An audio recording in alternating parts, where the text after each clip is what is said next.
again, the Cristiano Ronaldo situation. I'm going to come to you first, Tim. I know we talked about it the very first day you were here, day one of the World Cup. What do you make of this now? I mean, it seemed to be the only solution. Inevitable, yeah. It was a real shame that it had to end like this, but I think he's made his bed. As soon as he goes to the nation, you know, disrespects that huge football club, probably the biggest club in the world.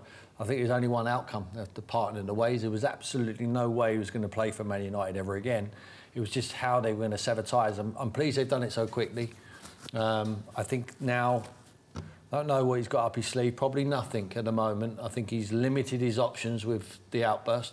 I think there might have been a few takers. There still will be, of course. We know how wonderful player he is, but sometimes when you're carrying in that much baggage and you've got that much power, there's not many managers who would want you around, you know, when it's trying to build a squad to work as a team, and not many chairmen. And to be honest, there's very few places who could afford him, unless he wants to go and play back at Sporting Lisbon for nothing. And he can afford to.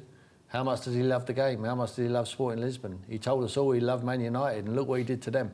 So, look, it's a real shame. He's tarnished his legacy, in my opinion. He's still one of the best players we've ever seen in our lifetime.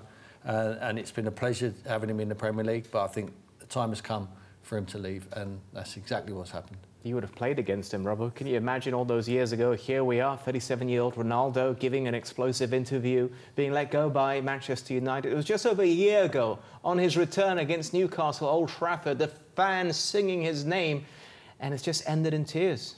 Yeah, it never worked, did it? I mean, you look at it from the outset, the opportunity for him to go to Manchester City, the U-turn that he had to go back to his club, if you like, and it just never worked out for him. Listen, at some point you get to a stage in your career, at some age, you're not as good as you used to be. Yeah. And somebody has to tell you that, and he didn't like being told that. It happens to everybody. The manager wanted to play a certain way. The manager doesn't think that you fit into his team. And for him, it's very difficult, because I've been there as well, and you come to the end of your career and a manager says, you're not playing this week, I'm playing him. Right, okay. And it's how you deal with it as a person. He's never had that for his whole career. He's been one of, if not the best players in the world for his whole career. He's been the first name on the team sheet. Every time he walks into the training ground, he's the main man.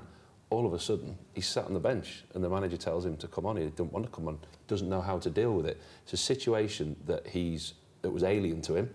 He'll probably be the first one to admit that he didn't handle it very well. He will have regrets. United will have regrets. But after his resignation interview, there was no other outcome. I mean, it come to a point where both parties had to sever ties. It had to be done mutually so both could move on. Has he still got something to give? I think he has. He's a fantastic player. You look at his goal record for Manchester United when he came back, 1 in 2 almost.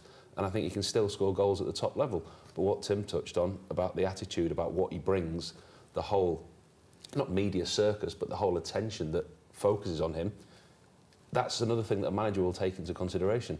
You look at Portugal this World Cup, that's a great news for their team, for their manager, that's happened, that's done, that's put to bed, because they can now focus on themselves. The whole circus isn't around him. Somebody will take him. Somebody will take him. A top club will take him. I think he's going to be forced upon someone by an owner who thinks he's got a gazillion pound, he thinks it's a great idea, and he's going to say to the manager, Chelsea, sorry. I'm giving you. Todd Bowley is a great example of it. You know, he's not come into tune with the Premier League and the history of English football at the moment. He just thinks it's like a bit razzmatazz.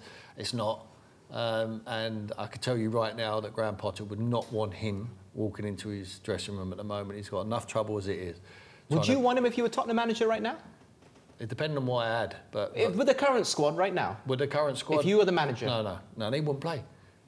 Where would he play? He wouldn't play. You're going to play Harry Kane, you're going to play Kulusevski, you're going to play Sonny. He wouldn't play. And then your problem is then, if he doesn't play. Like Robbo said, well, you know, he's not just going to roll his sleeves up and prove to the manager that he can. He doesn't want to play bit part. He wants to be the main man. He's been the main man all of his career. He's still got huge ambitions. I think this is why he wants to play Champions League football. You look at the goal scoring record, you look at Messi and him in the Champions League record. He's broken records. He's been the best at everything he's done his whole career. Just because he's 37 and coming to the end of that drive doesn't go. Yes, he might not be playing every week, but he sees Messi playing in the Champions League, scoring in the Champions League. Yeah. He still wants to do that. He wants to be the best of his era and leave a huge legacy. He's still got the drive, he's still got the ambition, but he has to find a place. what I think he needs to do is to give you a ring, because remember correctly, Sean Dyche wanted you to stay at Burnley. You were such a good influence, but you said, no, thank you. I need to hang up my boots. I've got too many injuries. Yeah, I can't really see Cristiano Ronaldo at Burnley, to be honest. But playing that role as the ambassador, the senior spokesperson in the dressing room. Listen, he leads by example. To have him around, but to have him around as the best version of him is what you need. Yeah. You don't need him around. You need him to come into the football club, knowing his role, understanding his role, accepting his role, not the Cristiano Ronaldo at Manchester United.